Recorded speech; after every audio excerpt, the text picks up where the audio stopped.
Yes, papunta tayo ngayon kay Kuya Brian and Ate Annalyn. Bisitahin natin muli. Wow! Ang mga gulay ni Ate Annalyn, mga kabayan, ay palago ng palago. Yung kanyang mga talong, no, namumulaklak pa rin, mga kabayan, pero naubos na ang bunga. Ang kanyang sitaw, paumpisa pa lang po, mga kabayan. Wow! Ay! Ano nangyari? Hala!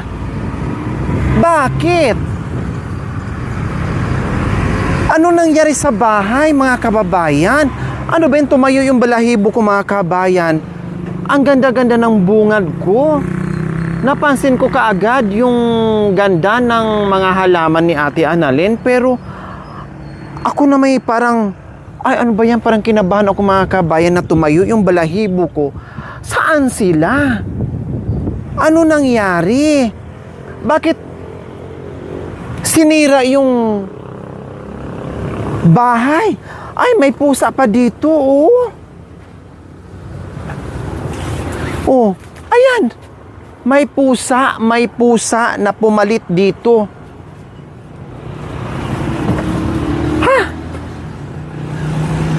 Ano ba yan? Para akong hindi makapagsalita, para akong nabigla, para akong napanghinaan kaagad. No, mga tubig, ayan, oh. May mga tubig pa. Oh. Oh. Ayan ang mga iniigiban ni Ate Annalyn. Nasaan sila? Bakit wala?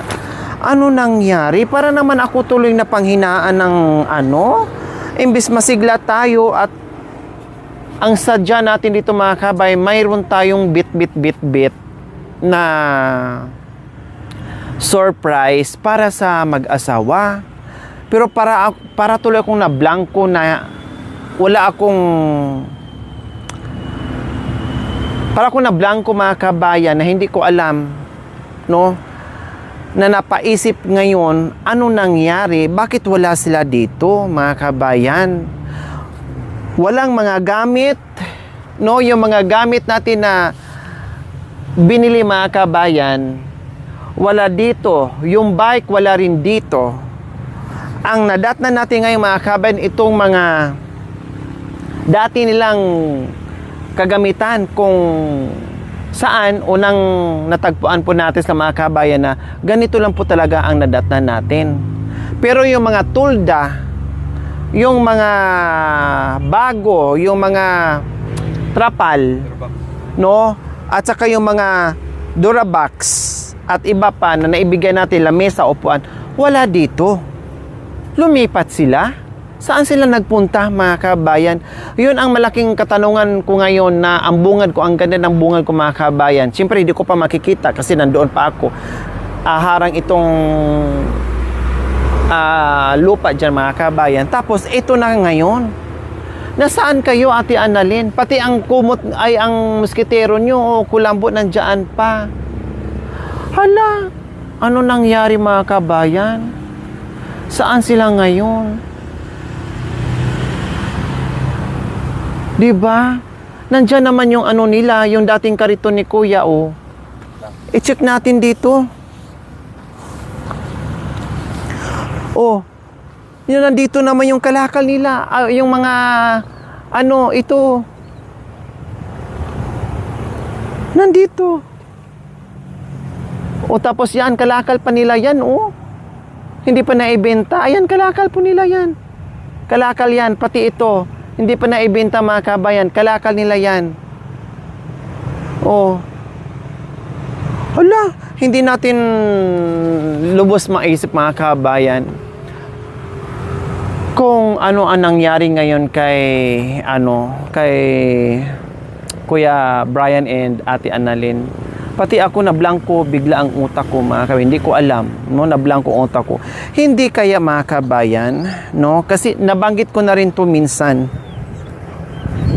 Nung unang na-i-vlog natin sila, na sabi ng ating mga viewers na Lori, suggest nila Siyempre, dahil nakita na ganito ang tirahan po mga kabayan, no? Ganito yung sitwasyon, naturalism, no? Na i-suggest ng ating mga viewers or sponsors na, Lori, kawawa naman sila. Ganyan yung tirahan nila. Pwede bang ipaayos mo yan? Iyero mo yan? Pwede bang lagyan mo ng ganito? Sa madaling salita po mga kabay, nag-request sila na kahit papaano, mapaayos natin yung bahay nila. So nasagot ko rin po yung mga kabay, pinag-isipan ko ng bongga, no? Kasi nangyari na rin yan sa amin, sa mga tinutulungan namin na ganito din ang sitwasyon. So sabi ko naman, okay lang naman sila, kahit barong-barong at tagpi-tagpi yung kubo nila. Ang importante, masipag si Kuya Brian at mayroon naman siyang nahihigaan. So yun lang, kasi ay inisip ko nga mga kabayan, sabi ko, yes, kung hindi lang sila nakiki-squat dito, si Kuya Brian and Ate Annalyn, pwede. Ako pa ang manawagan.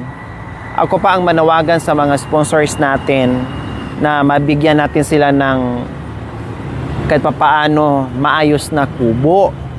Kaya lang, nasagot ko rin po mga kabat, nasabi ko rin po doon sa vlog ko, baka mamaya kapag galawin natin yung bahay na makitaan o yung kubo na makitaan na pinaganda natin na hindi naman to sa kanila, wala silang authorized na tumira dito, walang basbas sa may-ari, dahil ito nga ay nabanggit sa akin ni Ate Annalyn and Kuya Brian ay gagawin itong terminal.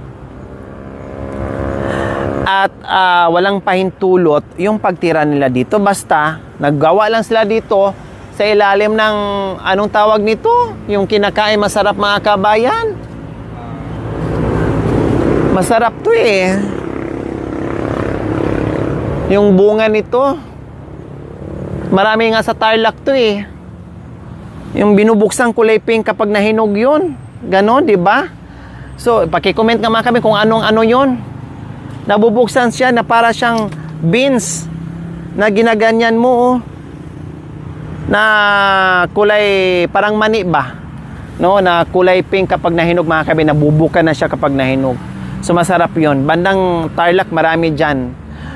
So, yun ang inaano ko mga kabayan. Ano ba yan? Pinagpawisan ako. Pinagpawisan ako mga kabayan na hindi ko alam yung... para akong nilagnat bigla. No? So, para akong nilagnat bigla mga kabayan sa nadatnan ko na ganito. Napanghinaan ako. Parang ang laman ng... yung laman ko mga kabayan gumaganyan-ganyan. No? Iba yung naramdaman ko mga kabayan. Tapos, yun na nga. Balik tayo sa kwento. Sabi ko, ayaw kong galawin itong bahay. Baka ako, pag nakitaan sa may-ari, baka anong sabihin, bukod doon sa palayasin sila, pagalitan, palayasin, imbes na makatira sila na ganyan lang. Kasi siguro, okay, ano-ano lang naman sila dyan, barong-barong lang naman, chuchu-chuchu lang naman. Okay. Ngayon, iba na kasing usapan kapag pinasimento mo yan, ginalaw mo yan, no, pinayero mo yan, pinasimento, etc. etc. So iba na ang usapan nun. Baka mamaya ay sabihin, bakit nagpagawa kayo ng bahay dyan? Hindi nyo naman lupa yan. O so mga ganon, palayasin, no? Kamatsili pala, ayun, Kamatsili, dito sila tumayo, o dito sila naggawa ng barong-barong. Kita nyo naman, kita nyo naman yung poste. Ano bang ginawang poste ni Kuya Brian? Poste ng Kamatsili. Kamatsilis. Tapos isang maliit na kawayan, at isang maliit na ipil-ipil, sanga ng ipil-ipil. Kwadrado, para lang talaga na mayroon silang matirahan. At ito matibay ang ano nila. Mga pulot-pulot na kahoy yan na napupulot ni Kuya Brian. Matibay yung kanilang higaan o ginawa niyang papag. Matibay. Kung sa matibay, kasya na po sila dyan at nakasampa dyan yung mga gamit sa gilid ng papag ng mga kabayan. Ang hirap pa, no? Walang balita sa akin kung anong nangyari sa kanila kasi walang cellphone. Dahil ang cellphone nila nawala noon. No? Hindi rin sila kumontak sa akin. Siyempre, hindi nila alam ang number ko. 'Di ba? Wala silang cellphone, wala lahat. Ang mahirap nito mga kabayan, wala dito yung pagtanungan, pero i-try namin mamaya. Baka nandoon lang sa ilalim ng tulay, bumalik kasi tag-ulan na talaga ngayon. Yun ang ano natin ha, yan ang nasa isip ko ngayon. Kinakabahan ako, pero kinukutuban din ako mga kabayan, baka ako lumipat at bumalik sa tulay kasi panay ulan na ngayon, baka hindi nakayanan. So, sana, kasi doon naman talaga sila. Kasi, kaya nasabi kong baka nasa tulay lang, kasi ang tubig, no, nandito pa. Ayan, may mga tubig pa dito. Ito, puno, puno. Ayan, So, baka lang, kasi nandito pa naman yung mga naiwan na mga tubig. So, baka nandoon sa tulay mga kabayan. So, no problem. 'Di ba? No problem kung nandiyan sila sa tulay. Kung talagang gusto nila doon, feeling nila na safe po sila, wala tayong magagawa. Kasi kasya naman ang mga Durabox doon. Nakakatulog naman sila doon mga kabayan. So, pwedeng bumalik sila sa tulay mga kabayan. So mamaya malalaman natin, no? Malalaman natin kung nandoon ba talaga, no? Kung ano nangyari, pinalayas ba sila dito, pinaalis ba, pinagilitan ba, etc. etc. Ito yung sinabi ko na mahirap galawin ang bahay kubo ni Kuya Brian and Ate Annalyn. Gumastos tayo ng kay bunga-bunga mga kabayan. Kahit sabihin natin 20 mil, no? Gagastos tayo ng 20 mil para ipayero, ipa-plywood, ayusin. And then, dumating yung ganitong eksena mga kabayan. Anong gagawin nila? 'Di ba? Anong gagawin? Saan nila ililipat yun? Yes, sabihin natin light materials, pwedeng baklasin. Saan nila ililipat? Saan nila itatayo? Sa gitna ng kalsada. May yung iba naman sabihin, suggest nila, magandang mga suggestion mga kabayan. Lori, bilhan mo na lang ng ready-made na bahay kubo. Pwede rin po mga kabayan. Madali lang kasi along the highway lang ito mga kabayan. Madali lang bitbitin ang kubo dito, walang kahirap-hirap.